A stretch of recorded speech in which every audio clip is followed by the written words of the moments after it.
बच्चों, आज हम कक्षा 7वीं विषय हिंदी में हम लोग पढ़ेंगे पार्ट 4। ठीक है, मौसी।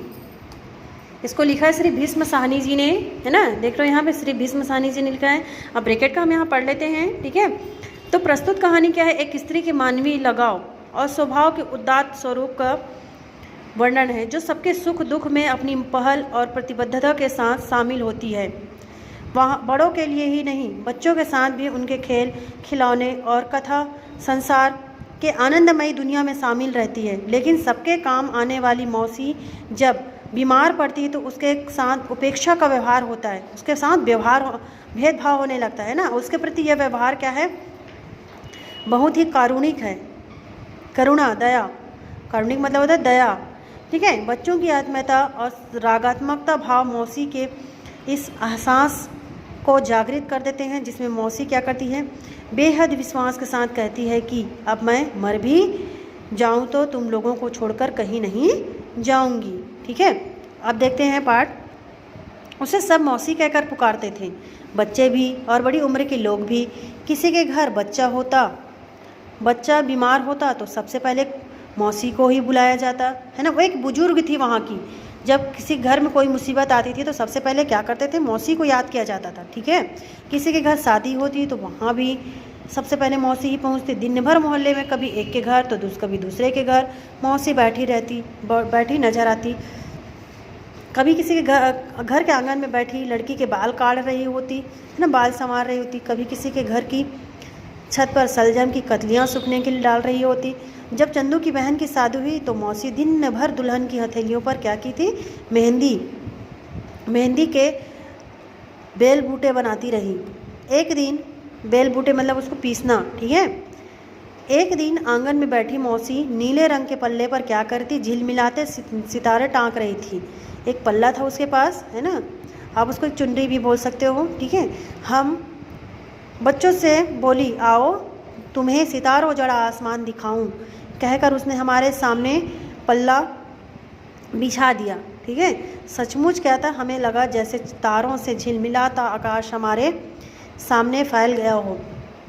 बड़ी बहन सुनाती थी कि पहले मौसी तीज त्यौहार के मौके पर नाच गान भी करती थी, है ना, और तरह तरह के स्वांग भरती।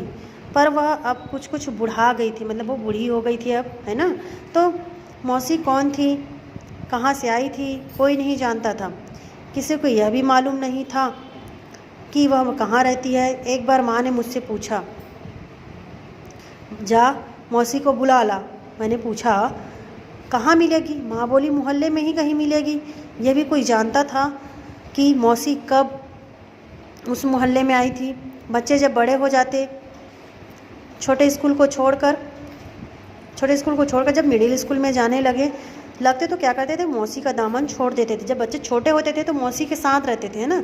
और जब बच्चे धीरे धीरे बड़े हो जाते थे, बड़े क्लासों में चले जाते थे तो क्या करते थे? उनको छोड़ देते, उनका दामन छोड़ देते। तब मोहल्ले के दूसरे नन्हे बच्चे उसका फिर साथ पकड़ लेते थे। रोज़ दोपहर ढलने पर मौसी नीम के पेड़ तले पहुँच जाती थी, है ना। वहाँ सभी बच्चे खेला करते थे। मौसी को बच्चों के साथ खेलना, उन्हें कहानियाँ चुटकुले सुनाना बहुत पसंद था। जब शाम, ये देख रहे हो यहाँ पे बच्चों के साथ कैसे बैठी हुई नीम के पेड़ के नीचे, है ना, बच्चों को कहानियाँ गीत सुना रही है। ठीक है,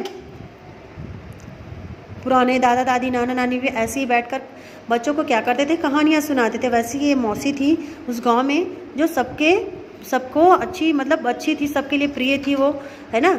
हो जाती और बच्चे क्या करते? खेलकर थक जाते तो मौसी को घेर कर क्या करते थे? वो लोग बैठ जाते थे, उसे कहानियाँ सुनते। आज मुझे जितनी कहानियाँ याद है, तोता तोती की कहानी, काट के घोड़े की कहानी, सुंदरबाई की कहानी, वे मैंने मौसी के मुँह से ही सुनी थी। मौसी मैला सा दुपट्टा ओढ़े रहती थी, है ना। मैला सा मतलब थोड़े गंदे से, है ना। मैला मतलब तो गंदा। उसके हर कोने में कुछ ना कुछ बंधा रहता था। वो अपने साड़ी के पल्लों में कहीं ना कहीं कुछ ना कुछ क्या करती थी? बांधी रहती थी। किसी कोने में थोड़े से चने होते थे तो किसी में टिकिया, किसी में दाल फुलिया। तो मौसी के दुपट्टे के छोरों को खोलकर हम सबको हथेली पर क्या करती? थोड़ा थोड़ा चना चबेना रख देती थी। मतलब बच्चों के लिए वो हमेशा क्या करती थी? अपने पल्ले में बांध कर रखा करती थी। एक बार मैंने माँ को बताया तो माँ ने मना कर दिया। उस गरीबनी से लेकर क्यों खाते हो? वह थोड़ा सा चना चबेना अपने लिए रखती होगी, है ना। उसकी माँ बोली कि मत खाया करो, उसके पास तो स्वयं नहीं है, वो क्या खाती होगी तो तुम लोग खा देते हो। मौसी के साथ दिन रात रहते हुए भी कोई नहीं जानता था मौसी कौन है। उसका कोई नहीं, कोई सगा संबंधी है भी या नहीं। कोई बच्चा उससे पूछता, मौसी तुम कहाँ की रहने वाली हो? तो कहती तुम्हारे मोहल्ले की। तुम कौन हो? तो कहती तुम्हारी मौसी। तुम्हारे बेटे बेटियाँ कहाँ हैं? तो अपनी उंगली से एक एक बच्चे को छूकर कहती यह मेरा बेटा या मेरी बेटी। नाम पूछो तो कहती मैं मौसी हूँ, यही मेरा नाम है।